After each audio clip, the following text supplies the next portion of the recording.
I'm Cormac O'Malley, son of General Ernie O'Malley. Welcome to Ernie's Journey. This is a series where I share with you stories during the Irish War of Independence and the Civil War. It's how Ernie leaves his home, goes on the run, trains thousands of volunteers to fight against the British, and becomes involved throughout Ireland as an IRA organizer. During this period, he rises from a low level to become a general at age 23, at one of the highest levels in the IRA. We also sort of see how he's imprisoned, tortured, and captured. And part of how he tells this story, how we're able to tell this story, is through his own writings, both in On Another Man's Wound and The Singing Flame. Welcome back to episode 8 of Ernie's Journey. Now we're in September 1920, and raising the stakes, Mallow's Regimental headquarters. So we're telling the story of how the IRA attacked the Mallow headquarters in County Cork. The setting, generally, what's going on here is there's been a lot of activity around Ireland on the IRA, and here we have an incident of cooperation between Liam Lynch, who is the officer commanding the 2nd Cork Brigade, and Ernie O'Malley, who is an organizer in Tipperary. And he comes across the border to help Liam Lynch. It's interesting because, in fact, Liam Lynch and Ernie O'Malley become the number 1 and number 2 2 years later in the Civil War, where Liam Lynch is the commander-in-chief of the IRA at that time. So the setting here is they come up with a new strategy. We don't attack an RIC barracks. We're going to take on the dramatic incident of a regimental headquarters. And this regimental headquarters is unusual in that it's a cavalry group, and it's also in a garrison town of Mallow. A garrison town suggests that there's a lot of affiliations between the local townspeople and the British establishment. There would be courthouses, there would be policemen, here's a regimental headquarters, and all of the suppliers' relationship with that headquarters makes it a garrison town, as distinguished from smaller towns or villages where the IRA and the locals have an empathy with the IRA. So the best way to describe what's happening is actually reading from On Another Man's Wound. But the setting is that the night before, on September 27, 1920, the local IRA group come into the town quietly. They take up their positions. They know that the cavalry go out at 7:30 in the morning, and so they want to be ready and in anticipation of this fact. So what happens at 7:30 is the cavalry go out, and they know that there are very few people, only 15 or 20 soldiers left in the cavalry headquarters. So here is how Ernie describes it. I pulled my trousers out over my long boots, placed a parabellum automatic in the breast pocket of my coat, and borrowed an overcoat, which I put on. Liam shook hands with me as I left by the back door. I hope nothing goes wrong with the timing, he said, or you'll find yourself holding up a barracks alone. I walked up to the gate. Paddy O'Brien from the column was some distance behind. I knocked. A face with a tin hat on its head peered out through the iron grating. What do you want? Said a voice. I've a letter for the officer commanding. He unbolted the door. I passed through. He closed it. He stood in a half-on-guard position, the bayonet of his rifle pointed at me. About 15 yards away was a group of lancers. Others stood around the barracks yard.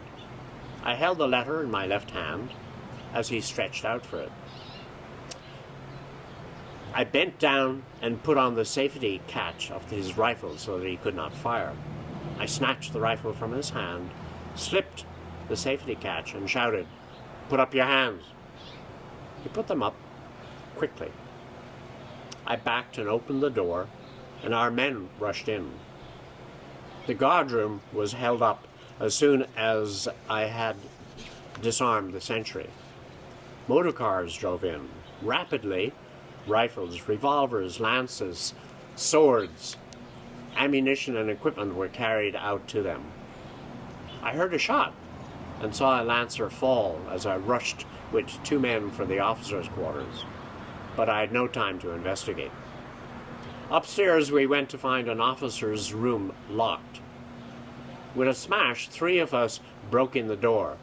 Inside was a soldier, the officer's orderly. We searched the papers but did not find many. Later, we discovered a large tin box filled, but it was too heavy for us to carry. I sent down for 2 more men. On the officer's desk was an unfinished letter. Mallow is a very quiet town. Nothing ever happens here.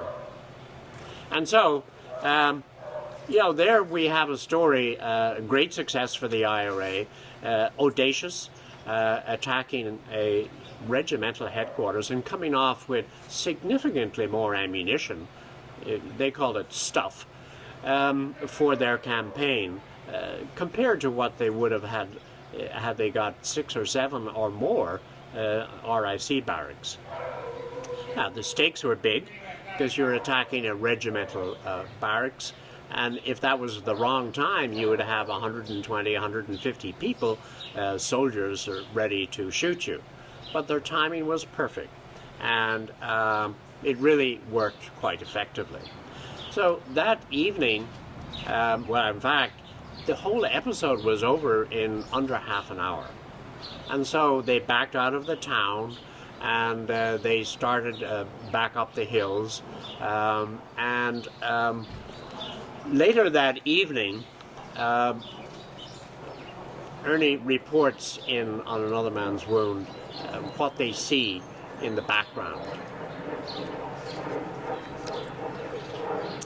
We halted from time to time on rising ground to look towards the town of Mallow. At first we could see a faint haze, lights of Mallow. Then it dimmed as we moved on. Nothing had happened. Later we saw a dim glare, but as we watched, it seemed to disappear. Could it be the town? The men would surely defend it.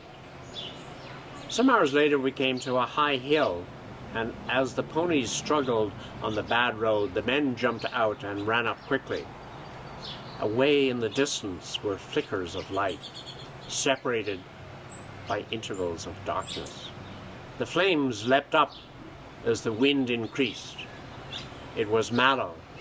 "Oh, I hope to God it rains," said the adjutant. Another pointed to a big glare in the center. "What's that?" he said. "Oh, it must be the creamery. That means 300 out of work." And so what had happened was, in retaliation that evening, the Black and Tans, the regimental people, and others had decided to burn the village of Mallow in retaliation. And that meant, the places of employment, 6 or 7 major buildings were blown up, the creamery, the local cooperative, and it was devastation for the town.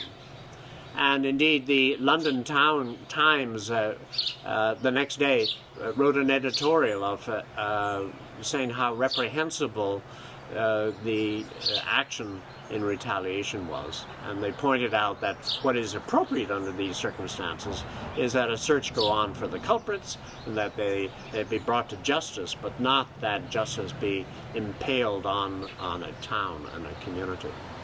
So, now, what is happening in the rest of Ireland at this time?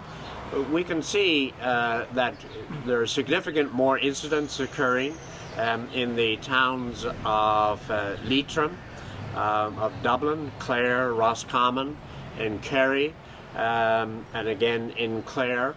And so the IRA have been spurred on to action. Civilian population have been more tolerant of the activities of the IRA, and sort of nationalism is really coming to the fore once again. And it's significant that to see what Ernie has done, once again, taking a position of action, in this case, audacious action, and risking his life. So, join you next time for another Ernie's Journey.